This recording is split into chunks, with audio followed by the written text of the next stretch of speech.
Otep à tous, bienvenue sur la chaîne des panafricanistes par essence, par conviction et par excellence. Celle des citoyens kémites par nécessité et obligation de combat.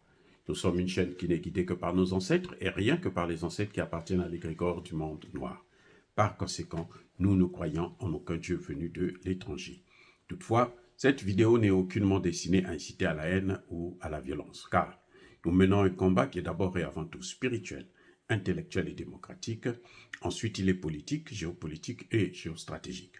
Contre l'impérialisme, le colonialisme, le néocolonialisme et l'endocolona, qui sont tous qualifiés de crimes contre l'humanité. Nous menons ce combat sur la base du principe fondamental que nous avons hérité de nos ancêtres kémites, qui est celui de la Mahat, c'est-à-dire solidarité, vérité et justice. Vous êtes donc en droit de connaître la vérité et nous avons l'obligation de vous dire la vérité, rien que la vérité, afin que justice soit rendue au continent africain. Et ça, c'est notre modeste contribution dans cette noble lutte en faveur de la souveraineté, la dignité, la solidarité et l'unité africaine. C'est exactement ça que nous appelons le panafricanisme. Bien-aimés frères et sœurs, le président, plutôt le ministre Abdoulaye Diop a réitéré la réponse du Mali au ministre français de la Défense, qui a tenu des propos discornus concernant la situation du Mali. Monsieur le Cornu a encore déliré et c'est la deuxième fois que le gouvernement répond, parce que là c'est le ministre des Affaires étrangères maintenant qui parle. Nous n'attendons rien. Monsieur Diop, nous n'attendons rien des autorités françaises, rien. Ça, tout Africain devait mettre ça dans sa tête. Le Niger n'attend rien de la France. Le Burkina Faso n'attend rien de la France. Le temps où nous, on pensait que la France était un partenaire sérieux qui pouvait nous aider, ce temps-là est révolu. N'oubliez pas que la France nous a pris en esclavage, elle nous a colonisés, néocolonisés et elle veut nous recoloniser. Tout chef d'État africain qui attend quoi que ce soit de la France est un malade mental. Il n'est pas digne de diriger un pays africain. C'est le cas de, comment vous l'appelez, Kaka Déby. C'est le cas de l'opposant tchadien, Succès Masra. C'est le cas de Tshisekedi. Ils sont nombreux. C'est le cas d'Alassane Ouattara. Ce sont des malades. C'est ça ce qu'on appelle les fous qui nous gouvernent. C'est à cause des gens comme ça que l'Afrique est mal partie. Il y avait un qui disait, elle n'est jamais partie. Oui, elle n'était jamais partie. Maintenant, elle est partie.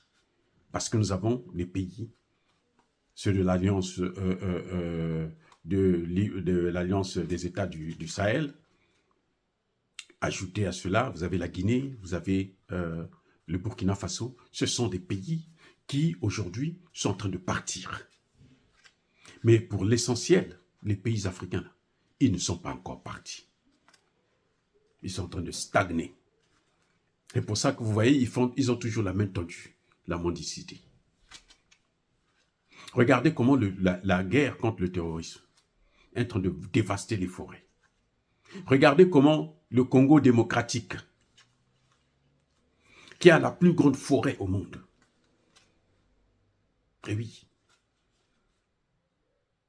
le bassin du Congo, là, Congo démocratique, Congo-Brazza, Gabon, Cameroun, c'est la plus grande forêt qui reste au monde. Parce que l'Amazonie, là, elle a déjà été dévastée, polluée comme jamais on en a vu. Et vous savez comment ils sont en train de détruire la forêt congolaise? La guerre contre le Rwanda. Le Rwanda est en train de détruire les forêts. Et demain, ils viennent nous parler de la protection des forêts. Ils nous disent, vous ne devez pas vous développer. On doit parler la transition énergétique. Donc, n'utilisez pas les énergies fossiles. Parce que sinon, vous allez vous développer.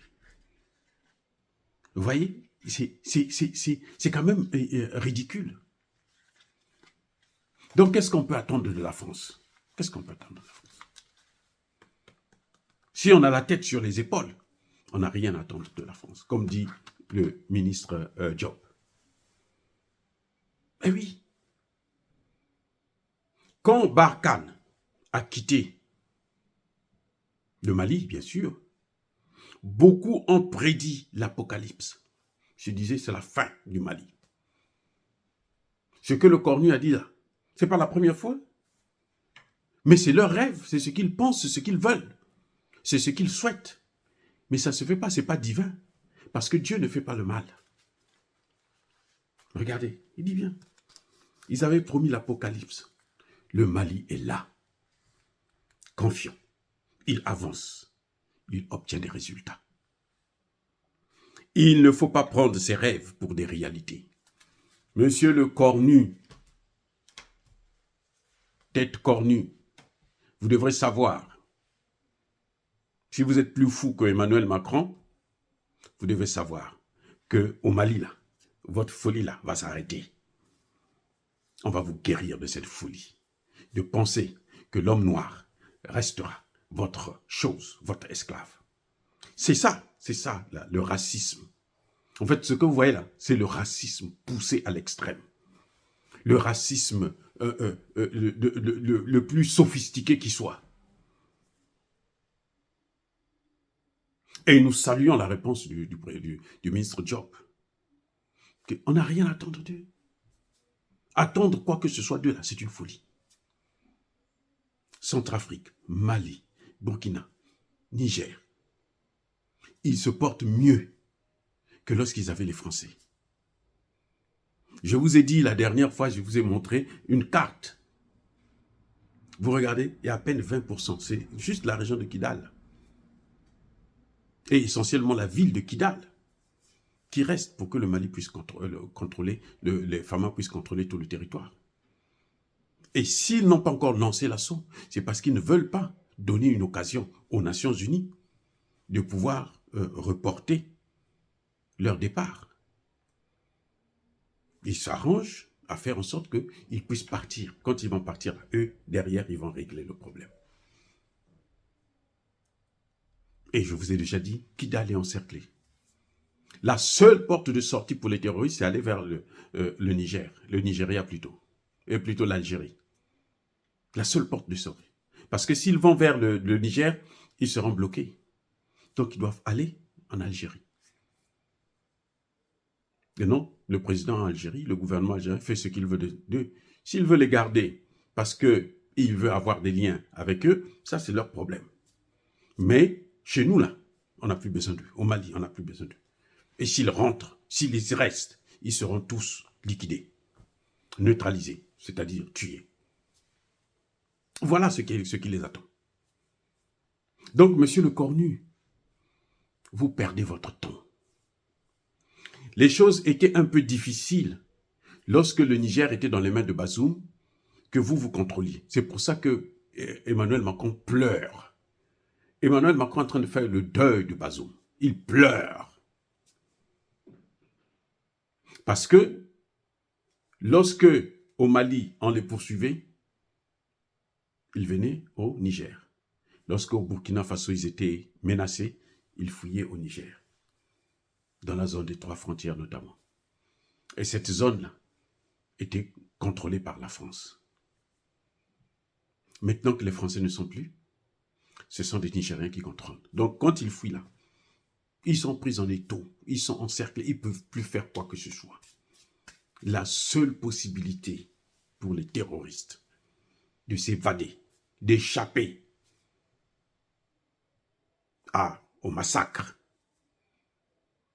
c'est de fuir en Algérie. La seule possibilité, la seule voie de sortie, c'est l'Algérie. Parce que même par la Mauritanie, ils peuvent plus, puisque la Mauritanie, actuellement, Tombouctou et toute la zone là, c'est les Famas qui contrôlent. Il n'y a plus rien. C'est fini. Le Cornu a perdu son temps. Ils ont essayé un coup d'État au Burkina Faso. C'est encore la France, hein? C'est encore Macron le coup d'État au Burkina Faso. C'était parce que si on fait le coup d'État, on place nos hommes et on occupe le pays, on reprend on fait le même jeu.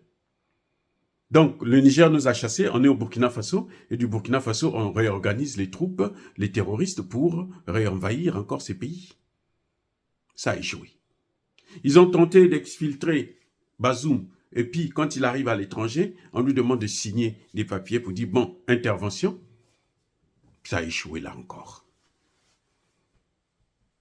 Et vous avez entendu le ministre, hein?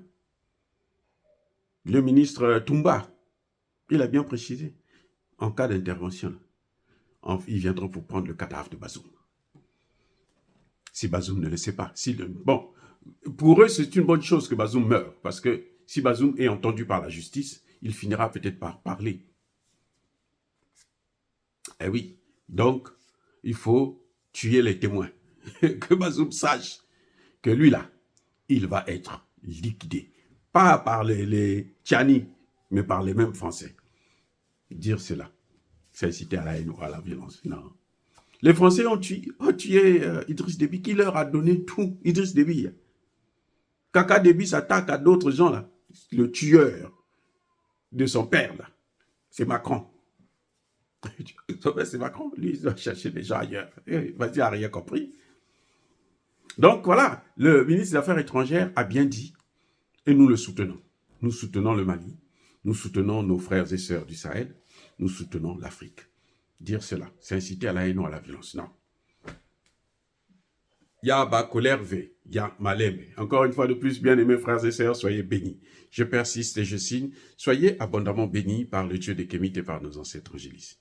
Mais que tous ceux qui persécutent le continent africain le pillent et le déstabilisent. Qu'ils soient noirs, blancs, chinois, arabes, indiens ou qui qu'ils soient punis, maudits, foudroyés, neutralisés, écrasés, effacés par ce Dieu des Kémites et par nos ancêtres angélisés.